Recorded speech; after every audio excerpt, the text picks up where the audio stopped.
ہر ایک کو مدد کے لیے اللہ نے نسخہ بتایا ہے، وَاسْتَعِينُوا بِالصَّبْرِ وَالصَّلَاةِ وَإِنَّهَا لَكَبِيرَةٌ إِلَّا عَلَى الْخَاشِعِينَ۔ مدد حاصل کرنے کے لیے دو ٹول ہیں، دو نسخے ہیں تمہارے ہاتھ میں، ایک صبر ہے اور ایک نماز ہے۔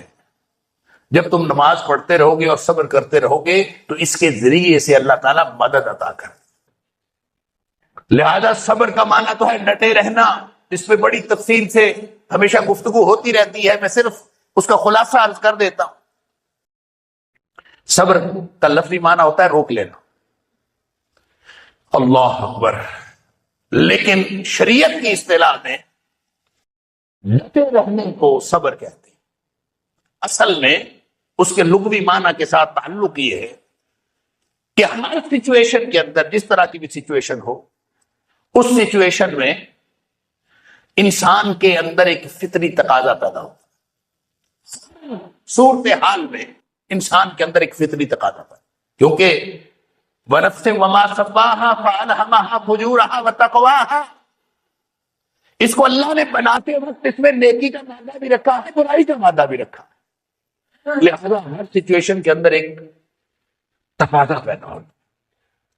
اس تقاضے کو، جو فطری تقاضا ہر انسان کے اندر پیدا ہوتا ہے، اس کو اس لیے روک لینا کہ اللہ اور اس کے رسول صلی اللہ علیہ وسلم کی مرضی یہ نہیں ہے، اللہ اور اس کے رسول صلی اللہ علیہ وسلم کے حکم کی وجہ سے ہر سچویشن میں اس فطری تقاضے کو روک لینا یہ صبر ہے۔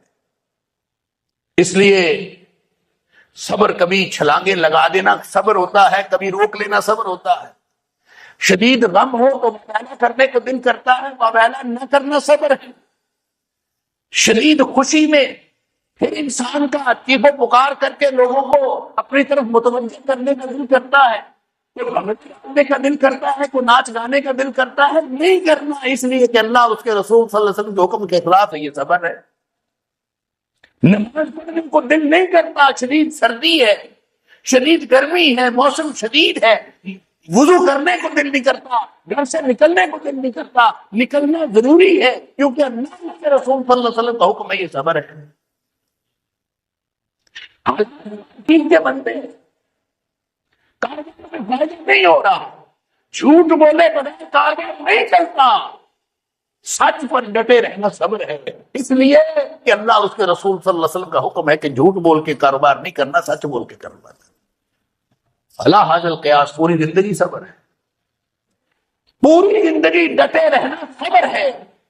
اور اللہ فرماتا ہے وَاسْتَعِينُوا بِالصَّبْرِ وَالصَّلَاةِ، نماز اور صبر کے ذریعے سے اللہ کی مدد حاصل کرو۔ ساتھ فرما دیا وَإِنَّهَا لَكَبِيرَةٌ إِلَّا عَلَى الْخَاشِعِينَ، اوکھا کام ہے، مشکل کام ہے ہر وقت صبر کرنا۔ اس لیے علماء کرام نے صبر کی 3 قسمیں کی ہیں۔ صبر علی الطاعات، کہ اللہ اور اس کے رسول صلی اللہ علیہ وسلم کی اطاعت کے کام بھی صبر کے بغیر نہیں ہوتے، کرو گے تو صبر کرنا، اپنے آپ کو جکڑنا پڑے گا، نفس کو لگام دینی پڑے گی، پھر جا کے کام ہوتا ہے، ایسے اس کے بغیر تو گناہوں سے بچنا ہے تو الصبر عن المعصیات، تو جو معصیت کے کام ہیں، گناہ کے کام، ان سے رکنا کون سا آسان کام ہے؟ اس سے رکنے کے لیے بھی اپنے نفس کو جکڑنا پڑتا ہے۔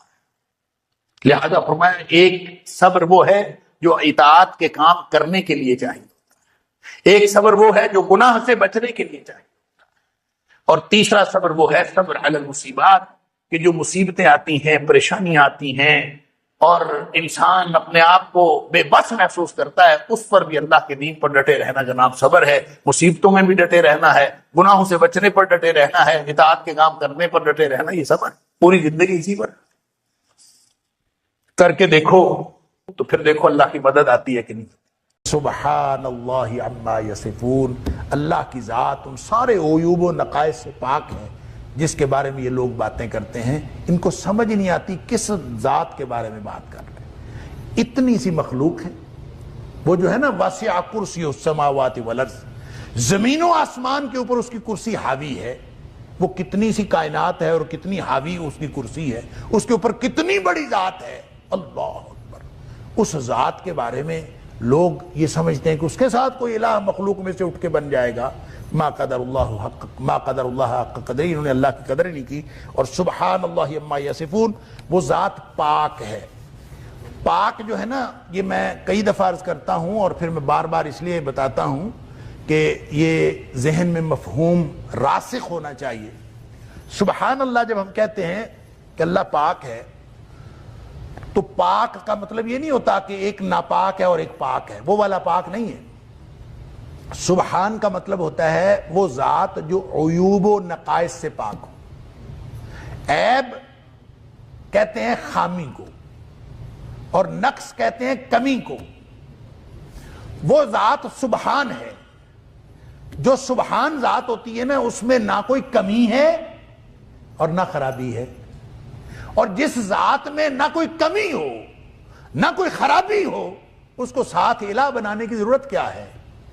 اس کو کسی کو اپنے ساتھ ملانے کی ضرورت کیا ہے؟ وہ ہر احتیاج سے پاک ہے۔ اس لیے جہاں کہیں شرک کا ذکر ہوتا ہے، سبحان اللہ عما یصفون، وہ ذات ہر قسم کے عیوب و نقائص سے پاک ہے۔ اور دوسری بات یہ کہ سبحان کا لفظ، اس کے اندر یہ عیوب و نقائص سے پاکی ہوتی ہے، یہ اس کا سلبی پہلو ہے۔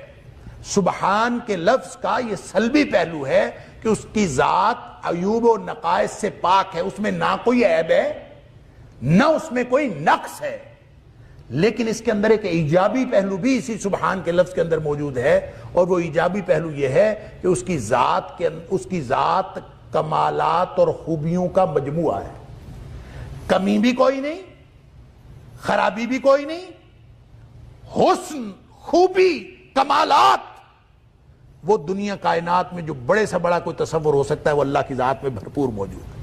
لہذا جب آپ سبحان کہتے ہیں نا، تو اس میں صرف یہ تصور نہیں آتا کہ وہ عیوب و نقائص سے پاک ہے، اس میں یہ تصور بھی شامل ہے کہ وہ کمالات کا بھی مجموعہ ہے، لہذا اس کو کس چیز کی ضرورت نہیں۔